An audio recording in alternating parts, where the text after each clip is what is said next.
Ladies and gentlemen, welcome to Blitzkrieg, our own strategic affairs show. The recent visit of Imran Khan to Sri Lanka, and also the fact that the two DGMOs between India and Pakistan spoke to each other and Pakistan called for an effective ceasefire. These topics and these issues need to be discussed. I have Sushant Sareen with me. He's a fellow at the Observer Research Foundation. Sushant, a very, very warm welcome to our show. Thanks for having me, Gaurav. Sushant, my first question is, there's a huge hoopla in the Pakistani press, and as if there was a national insult, that Imran Khan was not allowed to speak at the Sri Lankan parliament. What are your views about this? Well, I think the sense in Pakistan that Imran Khan was rebuffed by withdrawing that invitation to have him address the Sri Lankan Parliament was quite understandable, because the Pakistanis, during 2009, when the last assault on the Tamil Tigers was taking place, in at that point of time, there was a sort of an arms embargo on Sri Lanka, and the two countries which plied Sri Lanka with arms, which then led to what some people allege is a genocide of Tamils in Sri Lanka. Pakistan was one of those countries. The other one was, of course, China. And India, while it was supportive of the Sri Lankan efforts to get rid of insurgency, was a little shy in giving them weapons because of our own domestic sensitivities. But so the Pakistanis actually thought that the Sri Lankans would be heavily obliged to Pakistan, and this rebuff hasn't gone down very well. But they've kind of papered it over. Because they've been trying to develop their relationship with the Lankans. There has been a bit of a triangular history between India, Sri Lanka, and Pakistan. But I think the Sri Lankans realized that giving Imran Khan a stage in the Sri Lankan Parliament to badmouth India, to carry out with his visceral hatred of India, to be vituperative against India, wouldn't go down well as far as Sri Lanka's relations with India was concerned. So I would imagine that they used the COVID excuse to prevent that from happening. In a sense, it's worked, because I think Imran Khan was told to not wade into this India-Pakistan kind of a thing. He nevertheless did talk about Kashmir. He did talk about wanting to settle disputes through dialogue. But that was about it. No, absolutely, Sushant, and also the fact that Imran Khan spoke about how Muslims were being mistreated in Sri Lanka and apparently wanted to meet some Muslim MPs also. Would you like to comment on that? Yeah, that was quite an irritant as far as Sri Lanka-Pakistan relations are concerned, because the Sri Lankans naturally would not take kindly to somebody, hectoring them on how they should manage their own affairs. For somebody like Imran Khan to start interfering, and this is Imran Khan's old habit, he tries to interfere in every country's affairs. They've recently had a bit of a fracas with the French on a certain law which the French have passed. The French have given them a shut-up call. I think the Sri Lankans also didn't take very kindly to this. So yes, that was another factor where I think the Sri Lankans thought that Imran Khan, being the loose cannon that he is, he's quite brainless, really. He's the kind of a guy who thinks that Germany and Japan share borders. He also has a sense that he will be able to bring peace between Iran and Saudi Arabia. Now he's offered to become the mediator between China and the US. So he's a kind of a loose cannon. And I think the Sri Lankans were a little wary that he might again use the stage of the parliament to say certain things which would not be palatable to the Sri Lankans. So I think that was definitely another factor why that invitation was withdrawn. Sushant, I don't think this is specific to Imran Khan, because even in the past, Pakistani heads of state, be they military dictators or military puppets, there are only two kinds of rulers in Pakistan. They've always tried to so-called punch above their weight. Now, this entire US and China, now that you bring this up, getting connected and shaking hands because of Pakistan is not new. Pakistan did it before also in the 60s. Now, my question to you, where did this confidence come from? I mean, Pakistan has no economy. Its military is for hire. It is discredited across the world. They have zero credibility. And yet, they find the strength within themselves from some substance to go forward and say that we will be the bridge between America and China.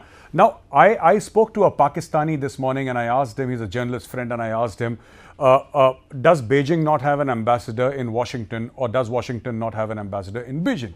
Why would they need Pakistan to talk with each other? Now they have full diplomatic ties, unlike earlier. And he had no answer to give. I just like your views, because you have been to Pakistan, you've been part of the track 2 discussions with Pakistanis, you have stayed in Pakistan for a while, and you have a certain circle of friends inside Pakistan. What is their mindset? Why do they do these things which no other country would like to do or even attempt to do? Gaurav, just one correction. Way back in the late 60s, the Pakistanis weren't mediating between the US and China. What they did was that like they always do, which is what client states do, they played a certain role in the US outreach to China, but they were not mediating between the US and China. That the Americans and the Chinese spoke to each other and settled those matters. But yes, smaller countries can play a certain role in providing either a platform from where the two sides can start talks. But Pakistan was not playing a mediatory role, and Pakistan has this, it's a kind of a self-image which the Pakistanis have created about themselves, about their importance as far as the Islamic world is concerned, for example. And they feel that they are ideally placed because they believe they have the strongest army, because there are nuclear weapons power now. They feel that they have a very important voice in for example, especially in the Islamic world, which is not necessarily true, because frankly, the way the Pakistanis are treated in many of the Gulf states, they are called miskeen, which basically means something that the cat has brought in. They are used for manual labor. They don't enjoy a very exalted position, even though they are Muslims in the Arab world. So yes, they have this self-cultivated image of themselves, which does not conform to the reality of on ground.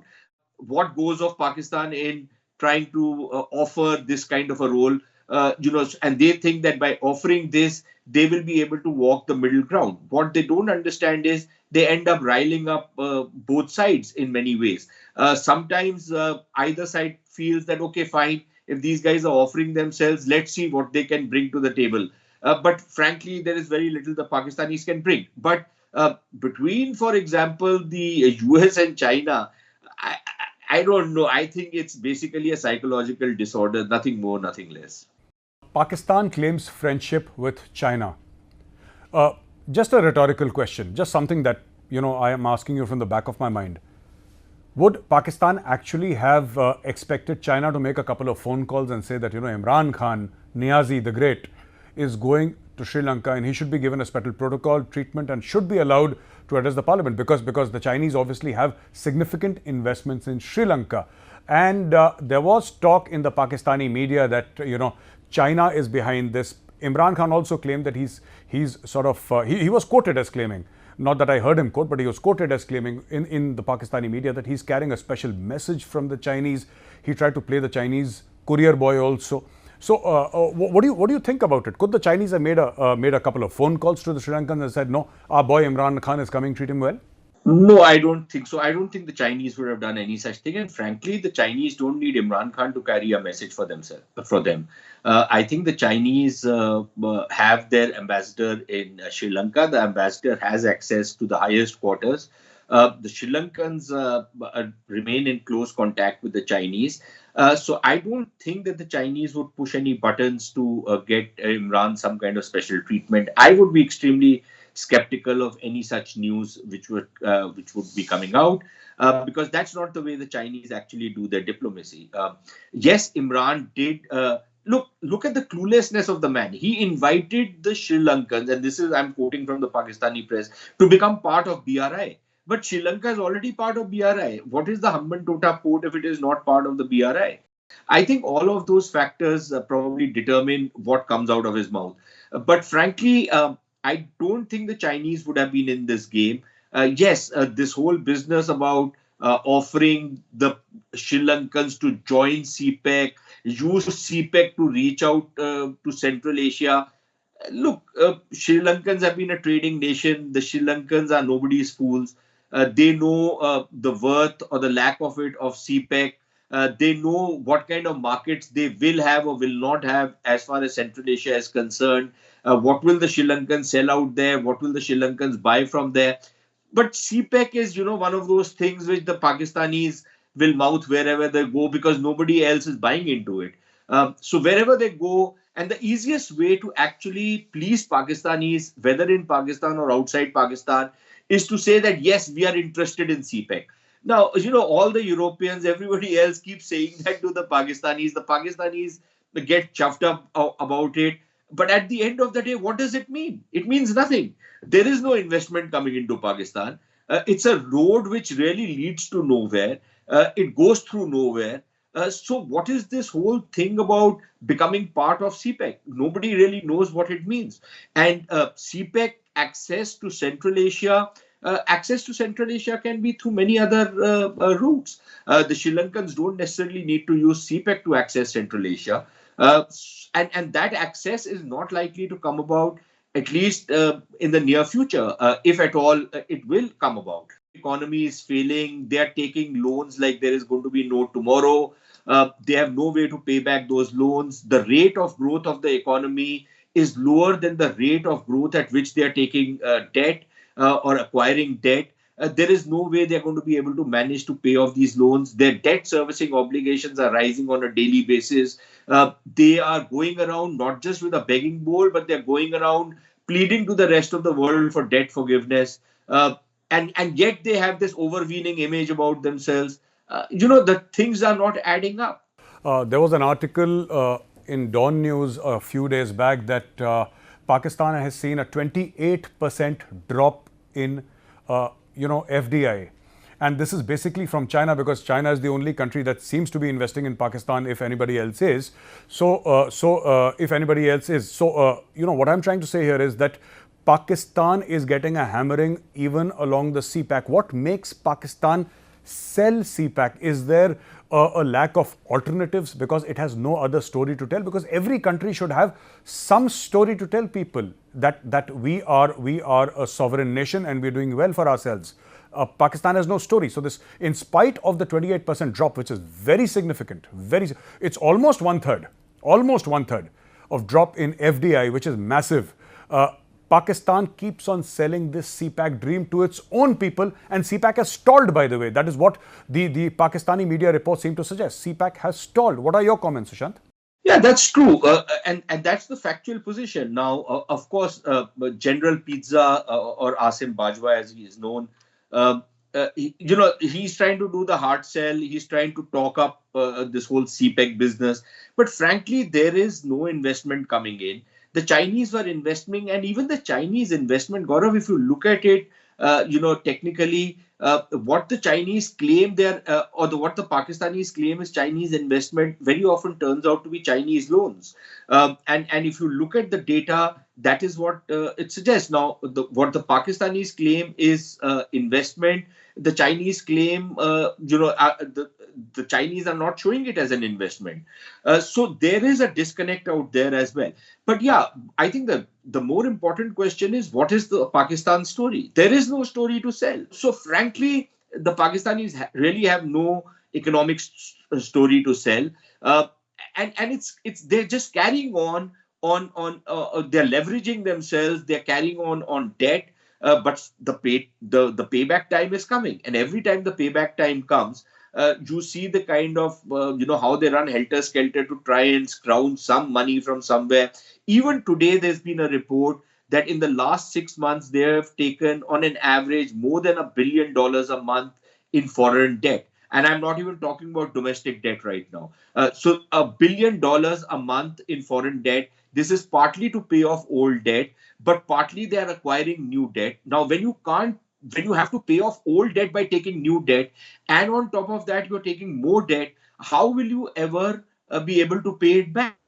And this whole white elephant, which they have made in the form of CPEC, is not going to pull them out of the woods. No way. It's not going to happen. Sushant, but I do hear dissenting voices from Pakistan. They are muted right now, but there are voices in their mainstream media, on social media, with important with important commentators saying that this CPAC has not turned out to be the sort of utopia that they had assumed, that people will line up to take Pakistani visas and people will want to take up jobs in Pakistan and there would be roads paved with gold and silver and all that nonsense that Pakistanis are so proud of spouting all the time. But there are dissenting voices now within Pakistan. They've realized that China is doing them no favors and Pakistan is almost broke. Isn't that right, Sushant? Yeah, that's right. But I don't think you should put too much credence over those dissenting voices. Let me quote Stalin to you when somebody asked him about the Pope and the Pope saying something. He said, how many divisions does the Pope command? Yeah, absolutely. And the fact of the matter is, how many divisions do these so-called dissenting voices command in Pakistan? Gaurav, I've been studying Pakistan since the late 80s. I have also delved into the Pakistani media from the early 70s. There have always been dissenting voices in Pakistan. But the fact of the matter is, those dissenting voices don't count for anything. So while we might think that, these dissenting voices are worth something, they're really worth nothing to the people who are actually making policy. And the guys who are making policy right now are the Faujis. The Khakis are not interested in these voices because the Khakis realize that the only game in town is China. They know that they're getting very deep into the hawk as far as the Chinese are concerned. But what is the alternative? If it's not China, there is nothing else coming from anywhere else. They depend upon the Chinese for political and diplomatic support. They depend upon the Chinese for money, for leveraging them out of financial troubles, and they depend upon the Chinese for military equipment. My last question to you, Sushant, is there are voices inside India which say, and I think their argument has merit, and they say that an increasingly unstable Pakistan is detrimental to India's national interest. Also, the fact that Pakistan seems to have sold off everything or mortgaged everything. For example, their airport at Islamabad, at Lahore, at Karachi, their various motorways, their Pakistan radio building, and also that F9 park in Islamabad, which was trending all over social media. Now, they seem to have mortgaged their entire nation to China bit by bit, their strategic assets, so to say. How do you think this impacts India? Because after all, it is a nuclear weapon state and we don't know where it's going. Every general seems to be having, as soon as they retire, they seem to be running abroad. Their kids are abroad. Everybody seems to have this parachute of dual nationality waiting for Pakistan to collapse so that they can go to Dubai, they can go to London, they can go to other countries like the US. There seems to be no emotional investment in Pakistan. How dangerous is this for India? I don't think it's dangerous. And frankly, number one, Pakistan's stability is not India's responsibility. I think we should get over that notion. India's prosperity and India's stability is India's responsibility, not Pakistan's. Number one. Number two, do you think a stable and strong Pakistan has ever been in India's interest? This nonsense which we have constantly spouted over the last 70 years of a stable and strong Pakistan being in India's interest is nothing but nonsense. And the fact of the matter is, every time there is a degree of stability in Pakistan, they feel their feet are firmly planted on the ground. They feel that economically they are doing well. That's the time they feel emboldened to mess around with India. So frankly, I think a tottering Pakistan, an unstable Pakistan, a bankrupt Pakistan is far better for India, is far more handleable for India than a stable and strong Pakistan. Second point. The third point I want to make is that, look, we can't discuss anything with the Pakistanis because they are in a mental state of mind where you can't have any reasonable conversation or modus vivendi or any kind of agreement on live and let live. It's a country which is predicated on destroying India. So how do you live with a country like that?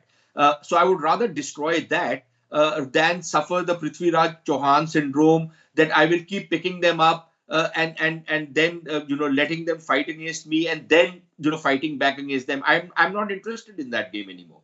The fourth point is that Yes, the China factor is important, but like I said, you can't have a sensible, reasonable conversation with the Pakistanis. With the Chinese, despite the fact that they remain a primary strategic threat, you can have a reasonable conversation with the Chinese. It will be difficult. It'll be very difficult. The Chinese will be very overbearing, but you can still talk to them. And you can still reach some kind of an accommodation with the Chinese, which you can't with the Pakistanis. So if the Chinese were to really start calling the shots in Pakistan, I think it might actually be good for us rather than be bad for us. Because even otherwise, the Chinese are going into Pakistan anyways. If they have that kind of influence, which I can then, leverage with the Chinese to knock some sense into the Pakistani head, I would rather have that than not have to deal directly with the Pakistanis. Because frankly, we've tried it for the last 70 years. It hasn't really worked. And I used to think, on the same lines that a stable Pakistan would be good for India. But not anymore. The last 20 years, I've kind of convinced myself now that actually a stable Pakistan is not in India's interest. In fact, it's the biggest threat to India, the most insidious threat to India. So if Pakistan does not remain tomorrow, frankly, I wouldn't shed any tears for it.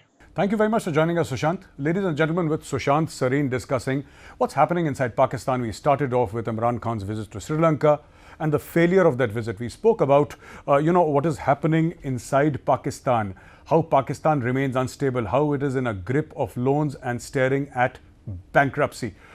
Thank you for joining me. I'll see you next week again with another guest. Till then, from my team and I here at the Republic TV studios, Jai Hind.